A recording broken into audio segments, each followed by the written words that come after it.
the Jeff Bullis Show. Today I have with me Indus Khaitan. Now, Indus is the CEO and founder of Quolum, which is an on-deck scale company funded by Sequoia and Nexus. Now, we've heard of Sequoia. Indus has 20 years of business growth, product management, and SaaS experience. And for those of you who don't know what SaaS means, it means software as a service, because I don't like acronyms generally. He has analysed software as a service companies buying for 20 plus companies with over $500,000 in SaaS spend and has been the leader of growth for a unicorn. Now, Indus grew up in a mining town where 2 to 3 homicides daily were a norm and eventually escaped the India Coal Mafia, and I'd like to hear more about that. That plagued his life and left for America. So he's an immigrant, and we do love good immigrant stories. He made the most of his move and became a founder, a father, and a pilot. He now aims to help others make the same growth in their business and life. And we're going to dive in and find out more. And he's going to reveal a story and a decision that cost him $6.5 billion. So we look forward to finding out what that is. So you can see the pain in his face already. Welcome to the show, Indus. It's an absolute pleasure to have you here. Hey, fantastic. Great to see you, Jeff. Happy to be here. So, Indus, you grew up in India. And I've been to India quite a few times. There's one thing that blows me away every time I go is the energy and passion of the people. I remember I went to the Bombay Institute of Technology and I ran some masterclasses in social media and content marketing. And after the class, I had people just come up to me, these young, passionate students that came up, and they were like in your face, just wanting to learn more, so hungry to learn. And I've always been loved that experience, and I've been there a couple of other times to New Delhi as well as Mumbai. So tell us a little bit about where you grew up and what drove you to seek fame and fortune in America. Yeah, absolutely. And you touched upon very briefly. So I grew up in the mining town of India. It's a small town called Dhanbad in the eastern coal belt of India. Unfortunately, during my growing up, the area was rife with corruption, killings, murder rates were, 2 to 3 homicides every day. It was pollution. I vividly remember almost 200 dump trucks worth of coal, sand, and debris passing back and forth in front of my home where I lived. And so you can imagine that time, but got lucky, got a college degree, moved to the United States, and, cliched but true, chasing an American dream now. So you moved to what is the cradle of American entrepreneurism, which is Silicon Valley, and you're still there. And really, and when I asked you before we started, I hit the record button, you said you really never left. So, tell us, so you did your degree, and then when you landed and you were right, 28, 29, is that right, about that time? Yeah, about the time, yeah. So what happened when you landed? What were you thinking? Were you excited? Were you a bit fearful? What did you feel like? I mean, at that time I was young and newly married, and you just cross over, take a plane ticket, you have a job, and then you come to the United States, with an opportunity in your hand, and lots of great ideas on your mind. And as an engineer, as a tech entrepreneur now, when I look back, Silicon Valley was a dream, right? We read in newspapers and magazines about the greatest companies getting created, such as Netscape at that time, or Yahoo, or Google at that time. That basically was a source of inspiration. Hey, what would be like driving from San Francisco to San Jose on Highway 101 and all the billboards on your left and right? That kind of pulled me in. Been here since then, never left. Briefly in between trips to Bangalore and back to the Bay Area, and continue to remain inspired with the things that happen here in the Bay Area. So you've got your first job. What was that? I worked for a company called Hewlett Packard. Yep, HP. HP as we, and I broke that down on the acronym. And HP had acquired a company called Verifone, which is now reborn as a payment provider. So Verifone back then was the very early provider of payment products such as your POS terminal, online, payment gateways, and sort. So I was part of the team. Came to the United States. Worked here for a couple of years, and then found another job, and then one job after the other, and the life just continued. But very vividly, early days of online commerce was what I saw when I joined Verifone. So was Verifone very much a mobile-based organization? It wasn't back then. This is early 2000s that we are talking about, right? So Verifone's claim to fame was a terminal where I would whip out my credit card and then swipe it, and that's the terminal Verifone would make as hardware. And then it would have all the back-end software pieces to communicate to Visa, MasterCard, communicate to the issuer banks, and all of that infrastructure behind the scenes. Right. So you're pursuing that corporate career as a tech engineer. Is that correct? As a tech engineer, I was a Java programmer. I was writing code every day. Okay. So your first entrepreneurial adventure, where did that idea come from, and what was it? I'll talk about Bitzer, the entrepreneurial adventure that made me lucky.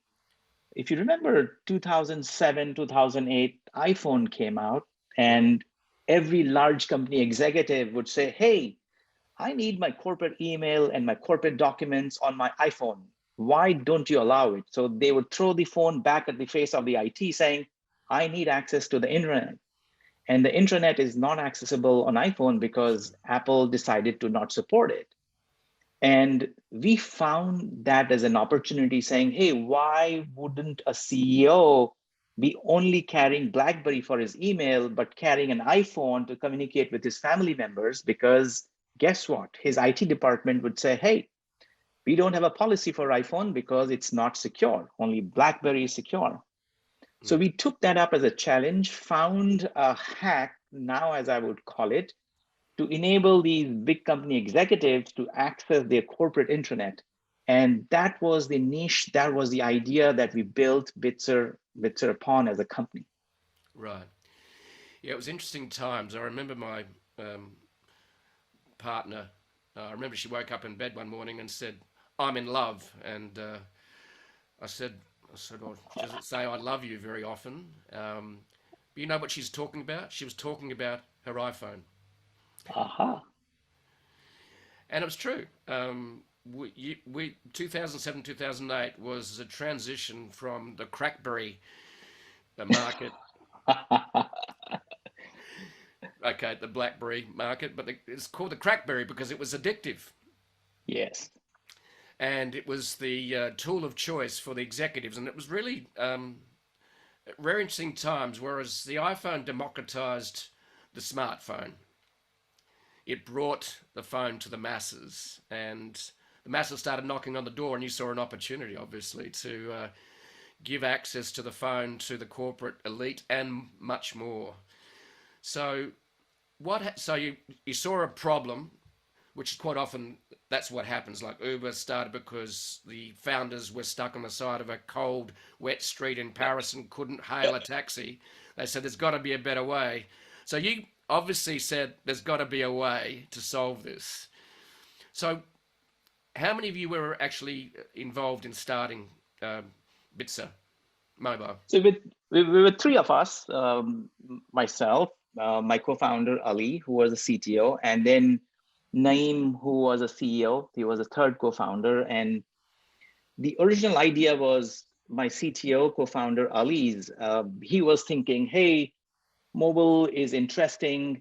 Here are some of the problems my friends are telling me about, that, hey, they cannot do X, they can't build an application, they can't access the internet. Is this worth solving? Is this worth committing 5-10 years of our lives and chasing this problem? And we kind of brainstormed, called up a few friends who are working as executives in the big companies and said, yeah, I have two holsters, one on my left as my Blackberry and one on my right, which is my iPhone. I don't want to carry two phones. Can you make something happen? And that was our inspiration moment. Yeah. Yeah, it was very much like that, wasn't it? So, in other words, your private phone and your corporate phone. And you had your pockets full. Yeah. And your private phone was, of course, as you mentioned earlier, people were in love with. It is the iPhone. Yeah. I clearly remember her saying, I'm in love because she was looking at her iPhone. And I've actually got, I think, either the first or second version of the iPhone in my top drawer, which I still have. Um, and yeah, and I've never left the fold of Apple. In fact, I'm recording this on a Mac. Um, as I said, you get a Mac, you never go back. That's so. But yeah, it's so. How did you grow the company? What was some of the, I suppose, stages that you went through? I think the strategy was pretty clear. So three of us got together. We honed into an idea. Hey, let's solve this problem. And me and my other co-founder Ali, we were coders or engineers. So we decided, hey, let's just start writing code. He would write the core pieces that ran on the mobile device, which is the iPhone. I wrote the backend pieces, which is the server infrastructure, the dashboard, the admin control panel. And then we had a first prototype, I would say 5 or 6 months. And every day or every week, the other co-founder, Naeem, would say, hey, are you guys done? Can I show it to someone? And we would shout in and say, hey, go away. We are still building it.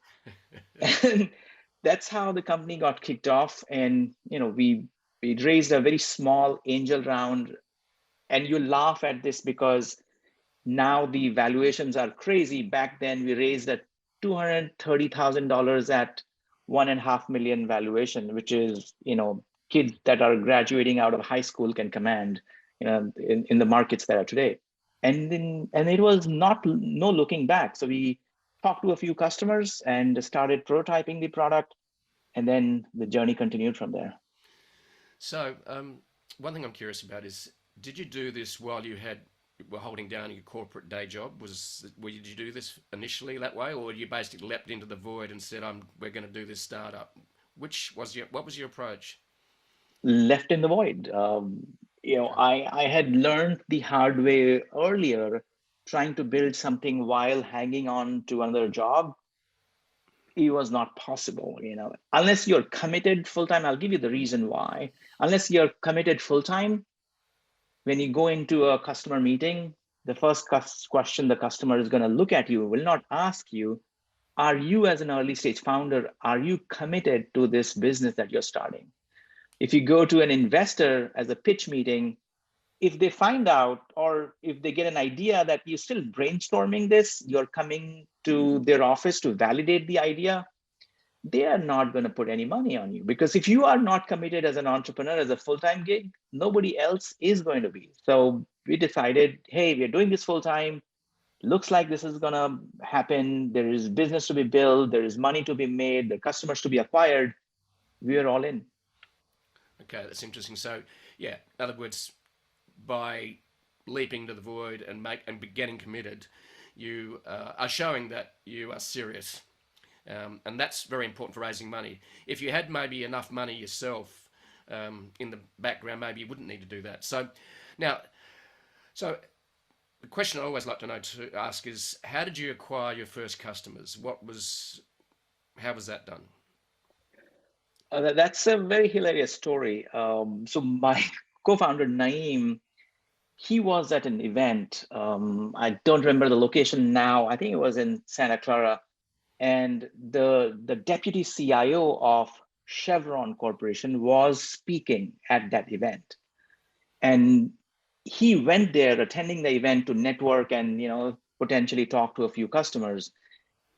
And fortunately for him, he alluded to this point about, hey, his company has iPads and iPhones. I think iPads were also out. Yeah. So the CIO alluded to, hey, him not being able to use iPad because his network directors will not allow him. And Naeem, after the session, after his keynote, just went to him and essentially grabbed him and saying, I'm going to solve this problem. Two of us will fly to your office. I think they were based out of San Ramon here or Houston. I don't remember now, but I think he was in Houston and their office is in San Ramon. And we basically chased Chevron for at least a month, gave demos to pretty much everybody in their IT team. They were the first customer. $950,000 as the check for the first customer. Wow. 70,000 users or employees of Chevron used our product in the first 6 to 9 months, and incrementally onboarding. It was incredible for us, incredible validation of what we were working on. Of course, a customer of that size, and then of course the ideas that made us happen as an entrepreneur. Just amazing. Yeah, so you go from basically zero to hero. Zero to 950K in less than 12 months in revenue. So were the margins good? The margins were good because at the end of the day, yep. Yeah, it's software and, of course, services to provide customer support. So I don't recall the exact math, but you could say 80 to 90% easy margins on that business because you're deploying software on employee's phone at an incremental cost of deployment of a piece of application, and then incremental cost of infrastructure on Amazon to manage that application for them. That's it.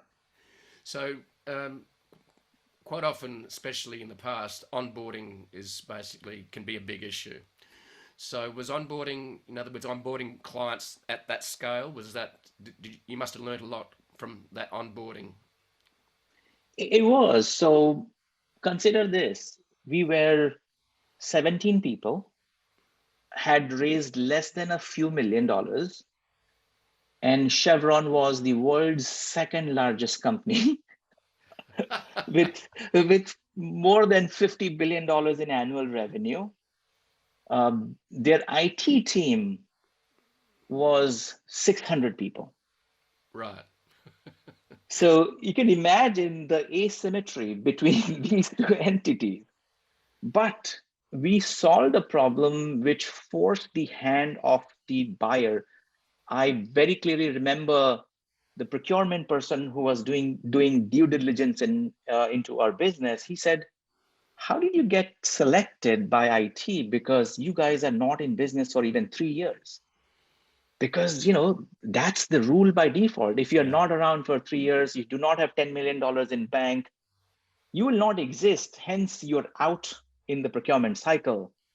And when he raised that flag, we forwarded to our buyer or the decision maker or the guy who was bringing it in, saying, "Hey, can you help resolve this?" And there were a lot of overrides because the executives wanted their devices to be running on, of course, to be having the corporate documents and access to the internet. And we were solving the problem. Yeah, and your timing was brilliant, and also you were tapping into a real need and motivation of an executive that's going, "I don't care about the rules because I want to use my phone," and because they love the Apple iPhone. It's the story I told about my partner. I think that was felt almost by everyone about the iPhone. And so you had high motivation by the decision makers to actually make it work, didn't you?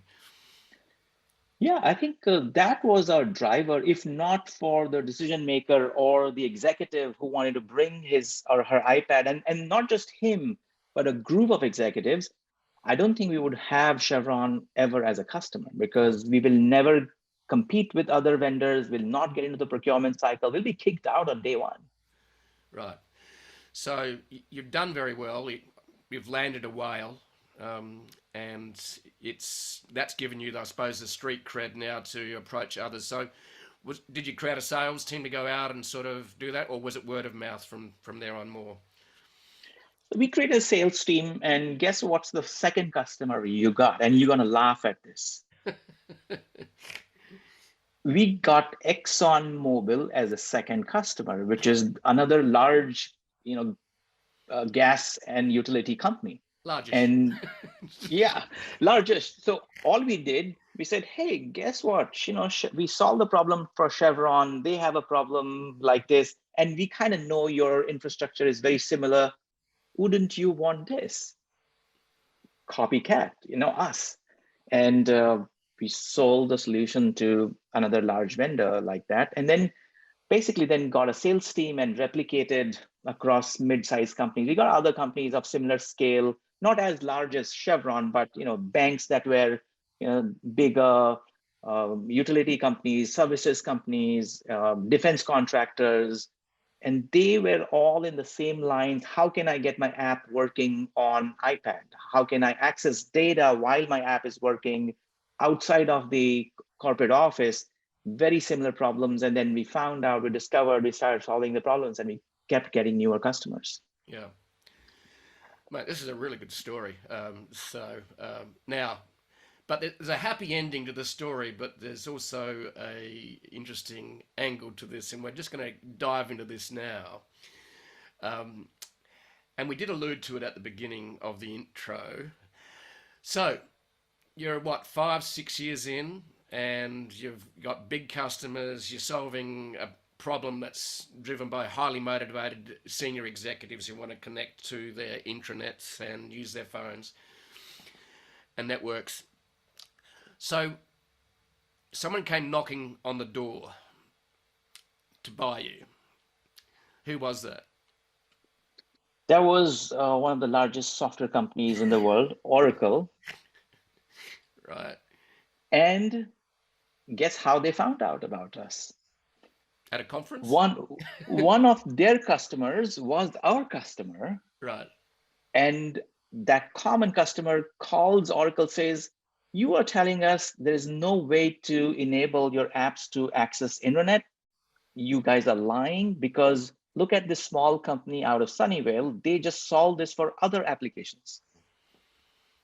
And somebody from the product team then reaches out to us saying, hey, how are you guys solving this? I thought, Apple devices do not allow single sign-on into the, I'm going to use some jargon here, which is the Microsoft Active Directory authentication system. And they said, yes, look at this company. They have solved this problem. Why didn't you go talk to them?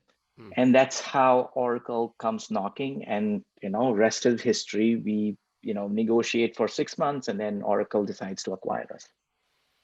So can you reveal what that number was when you sold it? We sold it for less than $100 million. Not a huge number, but enough to make my wife happy, and and allowing me to do some more stupid experiments after that. Okay. So your wife was happy. She maybe got a Mercedes instead of a Volkswagen. She got a Mini Cooper. She loves a smaller car. Okay. And you'd given yourself time to play because you had some money in your back pocket now. Is that right? Time to play, and a card that I could use in future with my wife, saying, hey, honey, look, I told you I was not stupid, although I was doing stupid things. Can I do some more of these? Right. So you bought yourself, I suppose, a bit of time, and also you got some emotional equity in the bank as well now.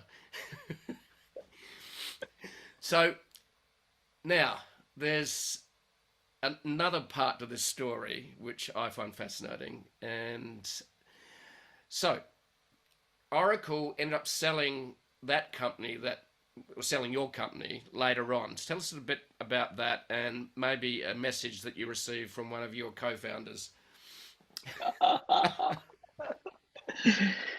This is like, again, one of those funny things that happen in Silicon Valley, right? Founders, they build a company and then say, hey, looks like it's time to exit, collect some cash, take some money off the table, buy your spouse a Mini Cooper maybe, or something equivalent. So I think we had that moment, 4 years into the building of the business, and we are growing, but we're not growing as in, doing 10x growth every year, because we are selling to large companies, Fortune 5,000, Fortune 500, and there are only 500 of those. And 2014, when we sold the company, we decided, yep, looks like a great exit. But what we did not realize, and now I can kind of read the tea leaves of 2014, the software market was emerging very rapidly. Newer businesses were being created, what is now famously a SaaS business model. A lot more consumer businesses were coming out, which are tech ready. They all needed a similar set of single sign-on problem that we were solving for the internet access. What we did not realize that we had the tech, but we did not persist enough to go and look for adjacent markets to grow. Where we targeted 500 companies with Bitzer in the initial days, we could have easily targeted probably another 50 to 100,000 companies. And we could have made probably 50 to $100 million in revenue in 7 or 8 years after that. But as fate would have it, we sold it to Oracle. And as we look back, new businesses were getting born. A company that came out by the name Auth0 got acquired by Okta for $6.5 billion. Exact same tech, what we had back in 2014, but they were very smart about targeting mid-sized businesses, fast-moving consumer and business startups, and that basically grew revenues for them very rapidly from 0 to 50 million in less than 7 years, and hence the very large exit. The day that exit happened, Ali, who is my co-founder, sends me a text message all full of F words and expletives that I cannot reveal, and says, hey, can we grab a drink in the evening? And of course, it was a morning session for us saying, hey, aren't we stupid, or did we do the right thing? And as a reflection, as a moment to kind of stitch that wound that got open that morning with that announcement. So I think the story there for me is software is growing very rapidly. SaaS and cloud are still very early days. So as an entrepreneur, as a tech founder, you cannot count your winnings early. You got to persist. You got to play for the long haul, because the outcomes are going to be 10 or 100 times more magnitude that we could see in the present. Yeah. It's very interesting you mentioned the long haul game. And there's a quote by Bill Gates that said, most people overestimate what they can do in 12 months, but underestimate what they can do in 10 years. And that's something I keep in mind all the time, is to enjoy the journey. It's not about necessarily exiting. And maybe you would have been bored stupid anyway after, if you hadn't sold it, because you gave yourself some time and money to play, in an industry that you love, obviously. So we fast forward to your latest venture, which is Quolum. Tell us a little bit about that and what you've identified another problem, and I've experienced this problem myself. So tell us, and I'm actually going to tell you a story that's going to introduce maybe what you ended up doing, which is brilliant. I had another solution to this problem, and I'm going to explain what that is. We live in a software as a service environment now. In other words, it's a subscription model. In other words, you don't buy a product outright now. So even with Microsoft products, you don't buy, Microsoft Word, you buy a subscription to this Office suite. And you pay so much per month, or you can do it annually and it gets renewed. The thing that happens is these sort of, especially if you're a smaller company and don't have the governance, is that these subscription products just disappear and turn up on your credit card, and you sort of seem to forget about them. And I remember I was saying, I think I'm spending too much on subscription products. I don't even know what they are. And so what happened was my credit card came to the end of its time, as in it was going to be renewed for a new credit card. So in other words, it had to be renewed. And so consequently, my subscription software payments started bouncing.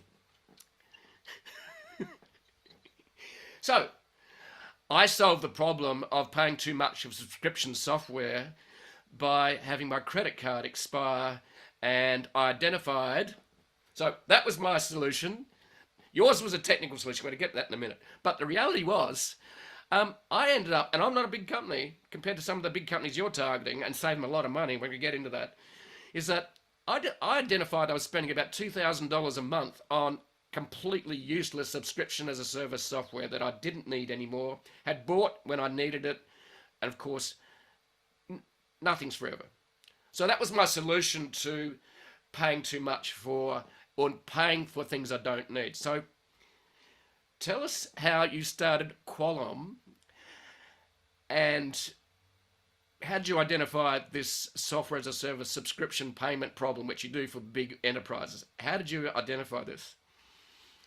Yep. And I'm going to just quip on what you just mentioned. That's a very easy and a good trick to get rid of the monthly payment. You cancel your card and boom, you save like $2,000-3,000. Absolutely.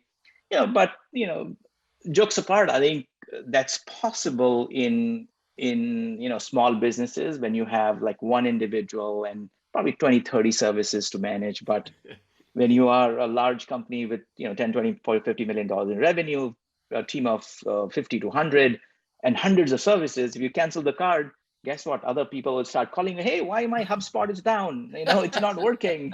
That's right. Have you run out of money? Why aren't we paying? All sorts of questions. So the story is very similar to how we started our previous company, Bitzer Mobile. I actually ran growth for a unicorn called ChargeBee before starting Quolum, and my team was spending a lot of money on software. And when you are a fast-growing SaaS startup like ChargeBee, and your team basically has unlimited expense account, hey, spend on marketing services, buy the tool that you want to buy, because you as a company are indexing for customer acquisition, you're indexing for growth. You don't watch your bottom line that hawkishly. But somebody else is, your finance department is, your CFO is. So the poor guys would come to my office, say, hey, Indus, can you forward me that invoice or the receipt for the $600 payment you just made? And I said, no, I didn't make the payment. Guess who made? Somebody from my team had access to my corporate card, and which I gave willingly, saying, hey, go buy this whenever you need it.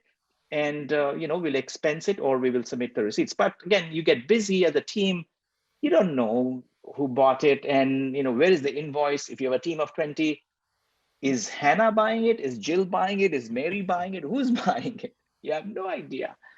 So I think that was the genesis. And then when I talked to the finance person, they said, yeah, this is the problem. We use a spreadsheet to track, and then we kind of figure out.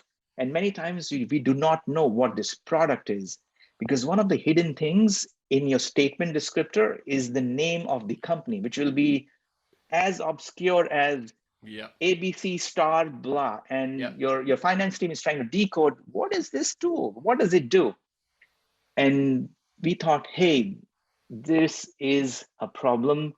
We don't have enough companies who are friends of the buyer. If you look on the other side, you have hundreds of marketing tools, sales tools helping you sell more. What we found, there were zero tools helping you buy less or helping you buy thoughtfully or responsibly. And I left ChargeBee and then started Quolum with a grander thesis of how can we be on the buyer side and help them manage, help them pay less, help them be responsible about software purchases. And that's how Quolum was born in 2019. Right. So your solutions would be different to mine. So mine was a very simple solution and very non-technical. The credit card that no longer works. So what was your solution? We do two to three things. So the credit card, which works. But if you desire, I don't want to pay to this merchant, we can make the credit card not work for that merchant. So you can actually block the merchant from charging. That's like a one feature. But overarching, we issue a card which is only designed to pay for SaaS and cloud and digital. So using our card, you can't buy a Starbucks coffee. You can't pay for an airline ticket. You can't take an Uber ride, but you can pay for Figma. You can pay for Jira. You can pay for Zoom or HubSpot or Zendesk or AWS or any other cloud tools. And this helps us optimize not just the payment flow, but whether you're using the products or not. So if using the card, you bought 500 licenses for HubSpot, and then 300 people are never logging in, it will alert you and say, hey, Jack in marketing, can you cancel these 300 accounts and save us that money? So it kind of optimizes from the payment side and the consumption side and kind of brings it together. That's very interesting. So you've basically got a financial as well as a technical solution. Is that correct? That's correct. Right. So is this a special? So it's a specialist credit card as part of the solution, and it's also your software detects whether the software is being used, the SaaS product. So is that a dashboard that you provide? Does that dashboard provide that? Yeah. So it's all self-service. So let's say today you want to become a customer, you log into our tool, you do the US federal government mandated onboarding, which is real person, real company, real business, and you get a card in less than 5 seconds, and you put the card on Zoom, and then our software will track your usage on Zoom. It'll alert you if you're not using. It's all self-service dashboard on what you're doing and what you're supposed to be using on. Right. So what is? I love this solution. It sounds great because I had a problem with it. But yours sounds a little bit more elegant and thoughtful. Mine was more about forgetful. Yeah. So, what's some of your estimates of how much you're saving? And obviously, you're targeting bigger organisations with larger subscriptions for HubSpot, for example. So, not that you want to cancel HubSpot because it's such a good tool, but so what's some of the savings you're producing in terms of dollars and maybe percentages? Maybe both would be good to know a little bit. Yeah. So on an average, we have seen companies saving close to 22 to 25% on their annual SaaS expenditure. And this is across all the tools, not just one SaaS product, but a company with, let's say, 10 million in revenue, I would say $1.5 million in SaaS expenses, they would save $250,000, add that money to the bottom line very easily, minimum. So 25% easy. We have seen companies save $15,000, $20,000 on the day of the onboarding.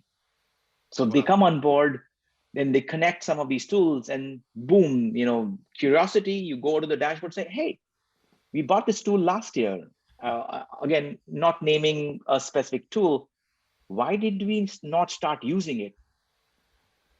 It also happens. Somebody paid $25,000 and never started using it, and the renewal happened, and we catch it. And that money then gets added to the bottom line because then cancellation happens. Yeah, because you're actually just you're basically giving back, like you just mentioned, $250,000 plus to your typical client. That's about $10 million, revenue market. That's huge. That really is huge. And especially in today's market, you could use that money to not fire people, not do layoffs, because that $250,000 could be, depending on where you are, could be 5 to 10 people's annual salaries. Right. Yeah, it's really cool. And so, what's your pricing model, business model for this? SaaS? SaaS. We quack like SaaS, we work like SaaS, and we walk like SaaS. So it's a subscription business. You become a customer, pay us month by month on a tiered pricing model, and we actually guarantee a 1x savings in the first year. And for example, to reveal our pricing, so let's say you have $1 million in spend, we will charge you around $30,000 annual for our subscription fees. Roughly, $1,500 a month or $2,000 a month. And if we do not meet your savings guarantee of at least $30,000, we will refund 100% of our fees back. Right. Because we are confident, and we have seen that. We are confident because we've seen data that companies are wasting so much money. We can easily recoup 10 to 20%. So 1x of our fees are added back to your bottom line if you do not save that much money. Correct. So you've got that important guarantee, yeah, which helps with, I suppose, sales. So, and I'm just thinking, as you mentioned, that you quack like SaaS, you look like SaaS, you sound very sassy. Sorry, that's a dad joke. It's a dad joke, and customers love us because we are sassy. Oh, that's terrible. I don't know if I'll actually write that down, but I might. So where are we up to today? How many customers do you have? Can you reveal that? And is there a product roadmap that you're thinking about as well? Because now you realise that exiting after 3 or 4 years is maybe not a good thing. It's maybe best to play the long game. So how's growth and how's growth going for you guys, and how many customers you're up to? If you can reveal that, if you can't, it's fine. So yeah, we'll share some numbers. So we built the product, we started selling, we had some beta customers last year. We started late fall, August, September timeframe when the first version of the product came out. And you'll be surprised, we sell to finance. So we are a FinOps or a CFO office facing product. And in our outreach of the last, from last year, you'd call upon or send emails to or get introduced to finance folks, and you'll say, interesting, I'm not interested in saving money right now. We want to hit our revenue numbers. We have enough money in the bank. We'll talk to you later. Fast forward to 2022, June. They say, hey, Indus, I remember you called me, but I never called you back. Can we chat? What has happened in 2022 is, stock market has taken a nosedive, valuations have corrected, and there is a mandate from the board, go optimize on your spend, go save money, cut costs. And then people have started reaching out. So fast forward to the story, we have close to 50 customers today. The growth has started in the last 3 months, and increasingly we are signing up customers every week. Looking forward to a healthy end of the year this year, thanks to increased awareness about being responsible citizens in the business community, not like spending like crazy. I think good times ahead for us. That's great. Yeah, it's. I think it's a very simple product to explain as well, by the sounds of it. And you're saving money, and also, so the market at the moment, because what's happening around the world is that it's not just about raising money or making revenue. It's also about making sure that you reduce expenses. And you guys, look, I already know that how important it is, and for me, $2,000 or $3,000 a month is important. And but $200,000 or $300,000 a month. I mean, $300,000 a year.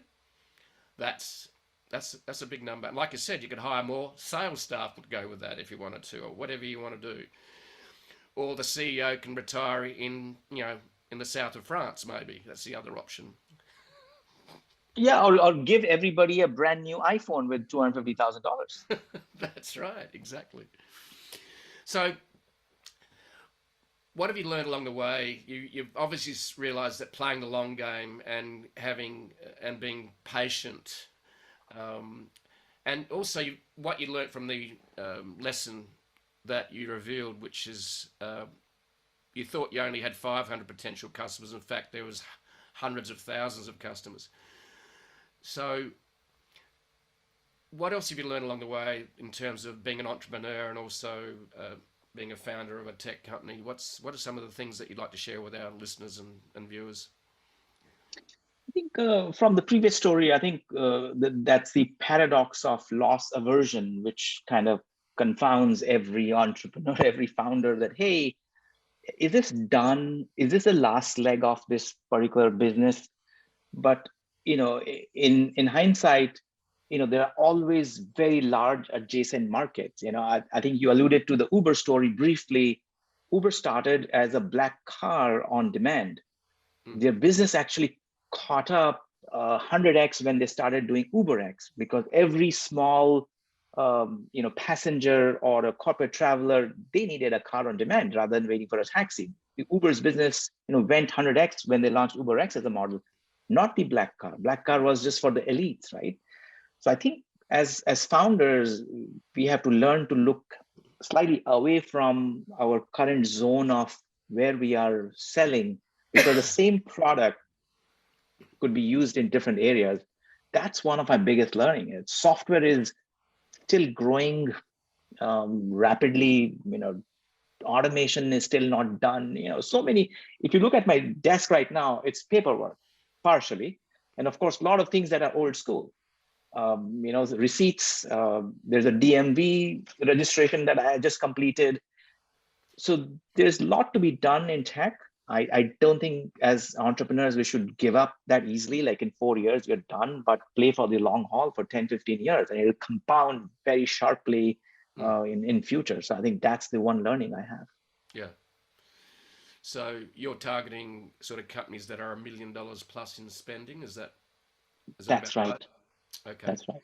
So is there a market for managing the smaller end of town? As in, you mentioned that every one of us is actually all, as individuals, we're all paying for subscription software as a service products. But that's the trouble, is that's so time intensive maybe and mightn't work, but I'm sure you're thinking about it. I think in the longer haul, if we make this software onboarding frictionless and do some more AI ML to detect malicious charges or inadvertent expense line items in your statements, we can detect and automatically go cancel.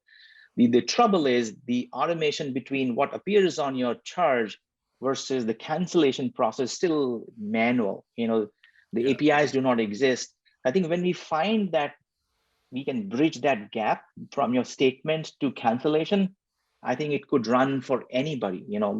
One person business or 100 people business, you could just figure out the charge, go automate it, figure out if you're using it or not, and go cancel. So maybe it's going to be available at some stage. It's just a matter of the technology catching up to deliver that, isn't it? That's correct. Yeah, cool. So, any wise words to entrepreneurs around the world wanting to start a business that you've obviously had a lot of experiences beyond play the long game, and anything else? I think, at least in tech entrepreneurship, I think two things matter a lot. So I remember listening to this very popular investor, I'm forgetting his name, and he quoted, when you start a business, think about whether you're building a better banana or you're creating a new fruit. Yes. Because if you're creating a new fruit, your ride is going to be tough for the first 3 to 4 years, because you have to create the demand for that fruit. You have to make people taste it before you can scale it. If you're building a better banana, everybody knows what a banana. It quacks like a banana, looks like a banana. It's a banana, right? Yeah, it's a shorter banana, longer banana, colorful banana. People know what a banana is, but you have to tell them, oh, yours is slightly better. So you as an entrepreneur have to figure out, what is your business? Is it a better banana or a new fruit? And then tune it accordingly. Whether you have to raise money from venture capital, can you self-sustain it with small savings and run it forever? Are you looking for that particular outcome, which is, 0 to 1 in 2 years and 1 to 100 million in 10 years? So design it alongside as you're thinking about the product, banana versus the fruit, and then think about whether you can scale it to that level. I think many founders get it wrong. They kind of do all of those things. Every business they think is a venture scale business, but in reality, it is not. I think being self-reflecting about that question is very important. Yeah, I think that's a very important differentiator, and I think a lot of entrepreneurs become, solopreneurs because they really haven't thought about building processes and systems and tech to actually help scale their business, and they end up trading time for money. So you've obviously built a business that is scalable. And also, the other thing that's good about software as a service products, which I don't think we've alluded to, but you mentioned, I think, along the way, is that they can be incredibly profitable, because once you've built the software, it's just a matter of people onboarding, and that can be very simply done if you think about it correctly. So Indus, it's been an absolute pleasure, mate, to talk to you. As I say in America, thanks, buddy. And I look forward to actually catching up with you in Silicon Valley one day. So thank you very much. Is there anything else you'd like to, how do people find you? What's the best contact point? Yep, you could find me on LinkedIn, Indus Khaitan. Fortunately, there is only one person by that combination. I'm on the top of Google. If you type in my name, Indus Khaitan, or go to quolum.com. You'll find my coordinates there. Connect with me on LinkedIn. Find me on quolum.com. And as in America, my kids would say, "Thanks, bro." So it was good chatting with you, Jeff. Thanks, Indus. It's been an absolute pleasure, mate, and a joy. And I love hearing your stories and what you've learned. Thank you very much.